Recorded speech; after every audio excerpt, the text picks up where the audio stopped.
Welcome to the HCI family of podcasts. We're your source for personal, professional, and organizational growth and development.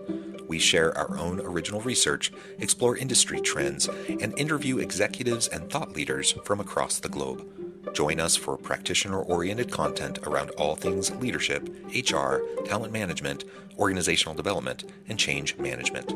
Maximize your personal and organizational potential with the HCI family of podcasts.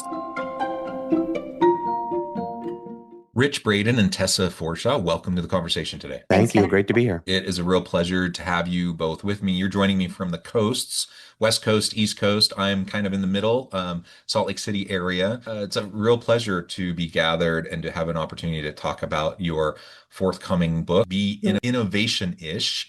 By Richard Braden and Tessa Forshaw. I love talking about all things innovation, and I think the title of your book is super fun. As we get started, I wanted to share Rich's and Tessa's bio with everybody. Rich Braden is founder of People Rocket LLC, a strategic innovation firm based in San Francisco with over 15 years of academic experience. Rich is recognized as a thought leader in design thinking, leadership, and innovation. He is a design educator, teacher at renowned institutions, including Harvard University, Stanford University, Aalto University, and London Business School, helping shape future leaders. I could say a lot more about Rich, but I'm going to pause there. As for Tessa, as co-founder of the Next Level Lab at Harvard University, Tessa specializes in using cognitive science to explore how people best work, learn, and innovate. She draws upon her academic research as a cognitive scientist and extensive background as a former designer at IDEO, Collab, and Accenture to turn the cognitive processes involved in design, creativity, and innovation into practical insights that can be applied in the flow of work. And again, I could say a whole lot more about Tessa and her background, her qualifications and expertise, but I'm going to pause, give you both a chance to highlight anything else you would like to highlight by way of your background or personal context. Great, thanks. I'd say the things in between the lines are just sort of I started off as a software engineer, so I'm a long way from where I started, but there's a lot of creativity in places that you might not expect it, like engineering.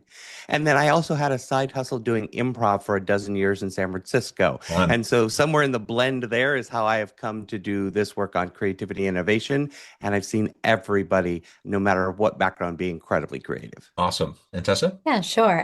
I think just like Rich had a little bit of a walk in the park to get here through strategy consulting and into my own academic work. But as I've gone on that journey, something that's always really surprised me is how many people don't see themselves as creative, even when I see them to be incredibly creative and have incredible creative potential. And that really just inspired me to look at what is it that holds people back from engaging in creative problem solving? Why don't they think they're creative? Is everybody able to be a creative problem solver?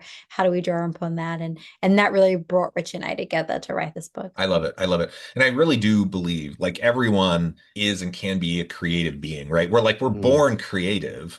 And you probably talk about this quite a bit, but like it kind of gets drummed out of us a lot through like the education system and like, the necessity of like shared norms and values and people coming together, to do things in similar ways and assimilate towards, the bigger group. There's societal, need for that, but it also kind of pounds creativity out of us that we naturally tend to have as young children. You just watch any child and they just very quickly allow their creativity to come out in a huge variety of ways.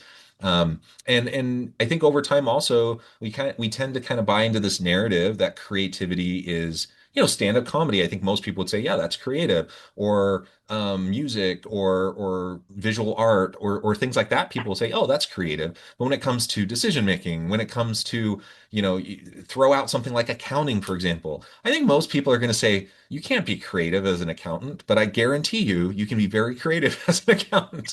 And there's many case studies pointing to that. Right. And so really we all can be creative, and it's about fostering that creativity within us to bring about innovation. And I think that's what every organization and every team wants, is they want that creativity, they want that innovation. And we often, just by virtue of the way we have our policies, practices, and procedures set up within organizations, we perhaps inadvertently stifle the very innovation we say we want, right? Absolutely. Go ahead. Charles will say, yeah, we talk a lot about this sort of headwind for creativity. In our book, we call it innovation hesitation. Mm. And really, Rich and I have seen three primary forms of that. And so one of them you absolutely alluded to, with this idea of wanting to be part of a group, wanting to conform. Really natural cognitive instinct. I mean, you see it in a newborn child, you see it especially in teenagers, you see it today in everybody. It keeps us safe and part of a group. And historically, that's so important, but also just like not that helpful when you're trying to be innovative. And the second component to that is the same with sort of risk taking. Really great reasons to avoid ambiguity, to avoid risks, to want to be cautious. But in the end, it's not a helpful reality for creative problem solving. So that is one of the core components that we call cognitive caution. Mm-hmm. And then the other two innovation hesitation components are the innovation methodology. So this idea that innovation happens in the city of the bridge behind you in Silicon Valley, in fancy buildings by fancy people following fancy processes, that cost lots of money to get certified in, and only they can do it. And so we've built this real sort of mythology around it. That means a lot of people don't really think it's for them. And that's such a shame. And then the third is something you also alluded to, which is the creativity gap. So really the gap between a person thinking that they're creative and thinking that somebody else is the creative one. So they're the musician. I'm not creative. I'm the accountant, to use your example. And what a lot of people don't know is that this sort of idea really comes from a neuromyth as well. This idea that we have a right brain and a left brain, and that one is responsible for creativity and analytical, you're one or the other, is completely untrue. It's been dispelled dozens and dozens and dozens of times by so Such a many. dominant narrative, though, right? Yeah, there's absolutely no evidence whatsoever to support it. And to be honest, really, really creative people use both sides of their brain. Really, really analytical people use both sides of their brain. And really, really creative people also are analytical. And really, really analytical people are Right. also creative. So no, they've come at studying that every which way, and there's no truth to it. Awesome. Rich, anything you want to add? I would just say this was really prevalent. We saw this in our students. We also saw this with clients that we deal with. It. This hesitation just stops people in their tracks. So if there are two kinds of people, it's not right and left brain. It's more and less hesitant.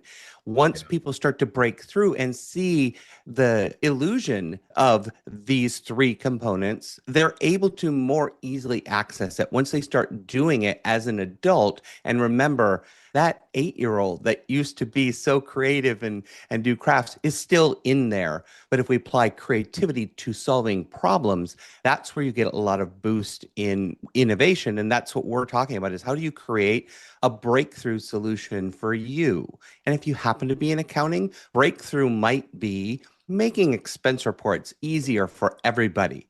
It's not a moonshot. It's not a huge life-changing thing, but for the people involved, it is a great breakthrough and it makes a big shift. Yeah, I mean, that would change my life if someone could make my expense Absolutely. easier. Yeah. Absolutely. Excellent. Yeah, that hesitancy, the risk aversion, right? It's, from a evolutionary psychological kind of perspective, of course that makes sense, right? That's like how our brain is hardwired, to be tribal, to avoid risk, and to try to make sense out of the senseless. That's like how we're made. But we're not like stuck by that. We're not trapped by that. And we can, just like young children can be super creative, we can also unlearn certain things or relearn certain things that will allow us again to just really exercise that muscle, right? And to just be engaged in that on a regular basis. All right, so that brings us to your book. So you have this new book, Be Innovation-ish. Tell me a little bit about why this book, why now? What is it about this book that you just felt like you had to get it out there? I think it started with those students coming in and saying all that innovation hesitation. And many of them would bring in, well, at my company or in this class, I learned this approach. I learned one that is used at another consulting firm or at a design firm or at this university in their design program, design thinking, agile. There's so many out there. As they kept bringing them to us, we would take a look at them, try to help them incorporate that into their learning. And they started to look very similar. And we had a suspicion, are these really getting at the same thing? So we started collecting more and more. We looked at them more deeply. We ended up coding over 80 different frameworks. Mm. And when you distill them all down, what really is going on is they have designed a set of steps or a checklist that is a forcing function to try to get you to adopt a different mindset. And there are only 6 mindsets in that whole set. So instead of following a process or a recipe that those methodologies all follow, we decided to teach the mindsets. And that's sort of where it started of look at the problem from different ways, a mindset of interactions where you go out and learn from other people in the world. Mine that for some insights with an insights mindset. And so if you take those 6 and you're following them, whatever path you take, whatever set of steps, whether it's complete or not, is giving you more innovation. And so that was the big change, I think, in the approach to it is you don't have to follow some scheme or diagram or set of steps that gets you there. And I think that's a lot of the problem with it. There are many articles that say, this methodology doesn't work, brainstorming doesn't work, or design thinking doesn't work. And when you read that article, what they're describing, of course, it doesn't work. Because you're just following a set of steps blindly, as opposed to stopping to choose, this is how I need to move forward now with this project. A great Tessa? analogy that we often use when we're talking about this with students and has made it into the book is this idea of if I gave you a map and I said to you, Jonathan, this is the best map ever. When I was on my recent holiday, it was so good. I loved it. I use it every day. Do you want to use my map? You would be like, sure, yeah, give me the map. And then you get the map and you open it up and you're on your holiday. And instead of being in New York City where the map is, you're standing in the middle of Yosemite National Park. And so obviously that map doesn't work for you. And so rather than needing another map or even a better map, we sort of started to look at, well, actually, how could we make better navigators? And how can we stop trying to externalize the actual act of creative problem solving to the process and instead put it back inside the humans, inside the people solving it. And so through this notion of mindsets and the research on mindsets, we know that by intentionally changing your mindset, you change what you pay attention to, you change what you see and notice, you change what decisions you make, what choices you make, what actions you take. Yeah. I'll say to my students, the best way to think about a mindset is if you've ever been to Costco with I have 20 minutes and I have to go in and out mindset, your experience of Costco is phenomenally different than if you have 2 hours to kill that afternoon and you go in with a leisurely pace. The route you take, the choices you make, where you stop, what line you go in, if you get a trolley or a bus, like all of those things, those decisions change. And that is the power of a mindset. I love that. They also cost a significant difference with those 2 different mindsets. The amount of resources you invest actually changes as well. Yeah, absolutely. And I love the map example that you gave. And actually, at first, I thought you were going a slightly different direction. I was like, okay, let's say they even are going to New York City. You have the map, all the places you went. They're in New York City. They open up their map. Okay, are they actually in New York City? Are they actually enjoying their experience and present in New York City? Or are they like in the map, right? Are they just following your checklist of all the things to do? And we both know, we all know that that's like 2 totally different types of experiences, right? And so it's no wonder if you're just like blindly following a process and checking things off as you go, of course, that's not going to be the same fundamental kind of approach towards creativity and innovation as if when you internalize it and you can actually then just be in that moment and create and innovate, right? Yeah, and Absolutely. we also talk about metacognition as a component of our framework in the book. So it's really important for you to have these mindsets, but the kind of secret sauce, so to speak, of how you think about when to apply them and what to do is by being metacognitive, which I think is highlighted perfectly in that illustration of I can be in New York City with a map of New York City, right? So let's say somehow I found the right map and I'm standing in the right place. If I'm just going through somebody else's map and checking it off, am I seeing what I want to see? Am I tasting what I want to taste? Am I missing opportunities? Am I having my experience that's truthful and authentic to me and what I need? No. But if instead I am being really metacognitive and asking myself, how am I feeling today? What are my goals for today? What do I think will help me achieve those goals? If I do X, what do I expect to happen? Let's go find out. How did that go? And if I'm using that process of metacognition in action, we call it, to guide what design and creative problem solving steps I'm taking next and next and next, then you're going to get a much more innovation-ish outcome.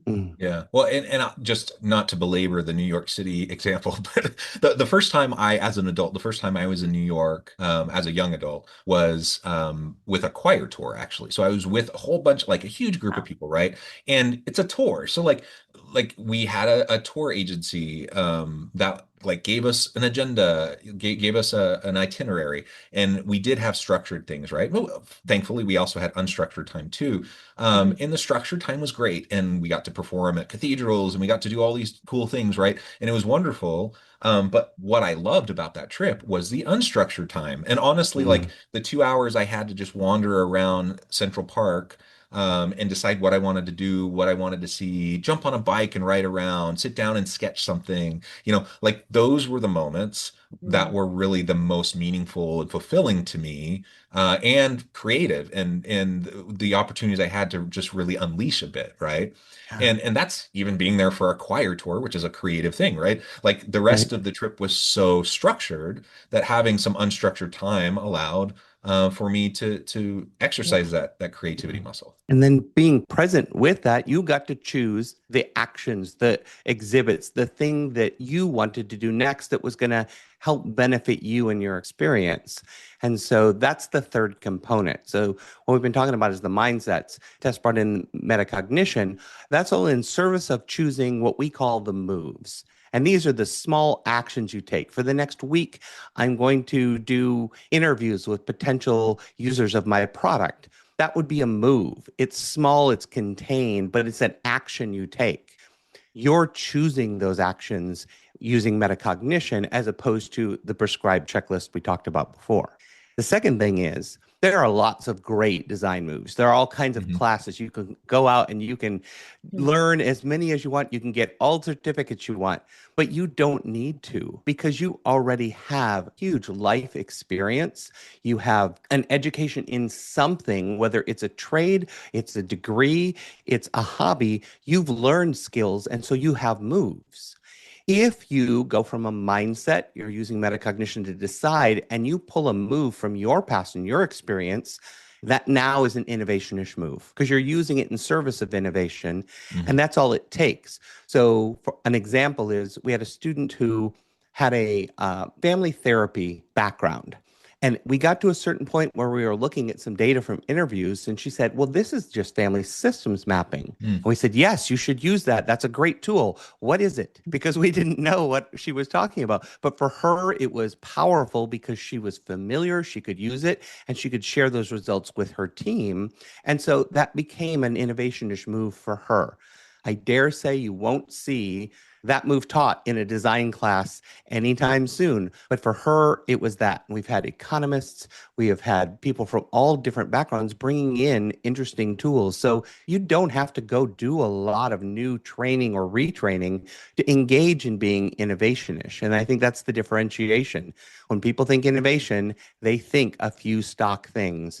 And with us, we're saying this is open to anything. Grab any book, anything you see online, and you can incorporate it into your practice. Yeah, and I like the cross-pollination aspect of what you were just describing, right?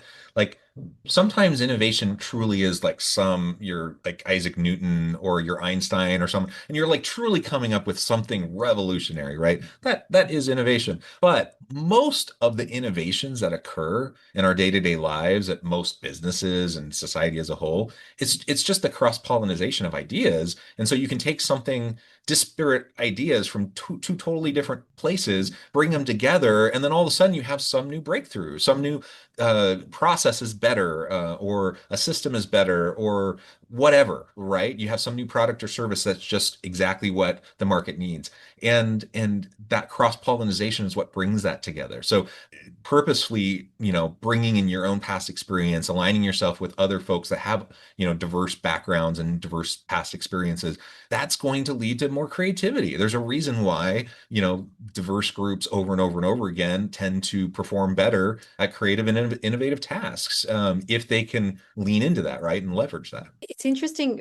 Rich and I were recently invited to NEOM, which is in Saudi Arabia. You might have heard of the Line, the big vertical, massive city net zero ambition moonshot, or, potentially even like out of the universe shot that they're taking on, Mars shot, maybe, they're taking on. What was so interesting to me about that experience of going there was it felt on the outside, like you said, like Einstein or Edison, like this massive, massive revolutionary, transformative idea or innovation. And if it is to be successful, like, of course it would be. However, what we learned when we got there and were so struck by was the amount of everyday little innovations that needed to happen in order for that big innovation to actually come off. So, for example, the Line is in one of the windiest places on Earth, and they have to lift, hundreds of meters wide of concrete, like, hundreds of meters in the air. That's really hard on the best of days. But when you're dealing with the windiest place on Earth, that becomes really challenging. And so they're making innovations in small ways, in terms of construction materials, in jacking equipment, in all of these different things that we sort of heard about while we were going along. So much so that they have stood up an entire department that sort of coordinates all of these jump shot, roof shot level innovations that are in facilitation or service of getting to this big one. And I think, Velcro is a great example of that. We've seen this with NASA in history as well. There are so many of these jump shot, roof shot innovations that ultimately facilitate us getting to the literal moonshot in that case. And so I was so struck by that idea that these big moonshots actually nearly always are not this like light bulb massive thing, but are a series of incremental improvements. And yet we still teach it in so many cases, and there's still so many books and so much in the zeitgeist that innovation has to be this like novel revolutionary thing, when actually the way you get there is never just by coming up with that and doing it by itself. I think the other aspect of what you said is each one of those individual lone geniuses that we hear about was in conversation with a huge number of colleagues, have huge teams, even the Steve Jobs, the Elon Musk, all of those people have incredibly dedicated, brilliant teams under them, and they become more orchestrator than inventor in those cases. Not to diminish their impact or their results, but they all have a team around them. And one thing that is true is innovation is a team sport. It requires collaboration because everyone shares, and I think you were alluding to this, they each have a different perspective. When you combine those, you get the aggregated perspectives of all those people, that distributed cognition of everyone involved. And that's always going to be more powerful than any single individual. I love it. I love it. Well, Rich and Tessa, this has just been a fantastic, fascinating conversation. I know we've really only scratched the surface of what is covered in your book, but all the more reason why people need to run out and go get your book. As we start to wrap up today, I just wanted to give you a chance to share with the audience how they can connect with you, find out more about your work, where they can find your book, and then give us the final word for today. Great. Well, you can get the book anywhere books are sold. So online at Amazon and Target and Barnes and Noble and many, many independent booksellers. And in local bookshops, you can go in as well. It's distributed everywhere in the US, in Australia, and the United Kingdom for now, and will roll out to others upcoming. You can also catch up with us we have Substack, substack.innovationish.com, and we will be producing content there that is related in some of the background stories and some of the science as well. And then I think LinkedIn. Yeah, absolutely. Follow both of us on LinkedIn.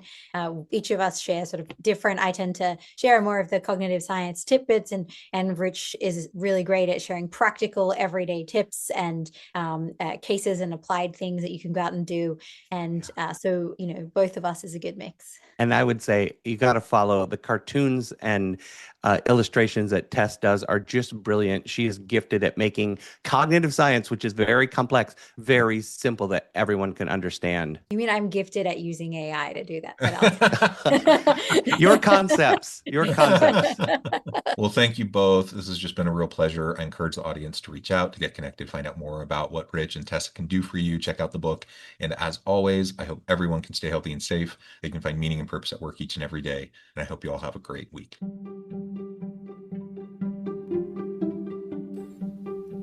Thanks for joining us for this episode of the podcast. We hope you stay healthy and safe, and please join us again soon.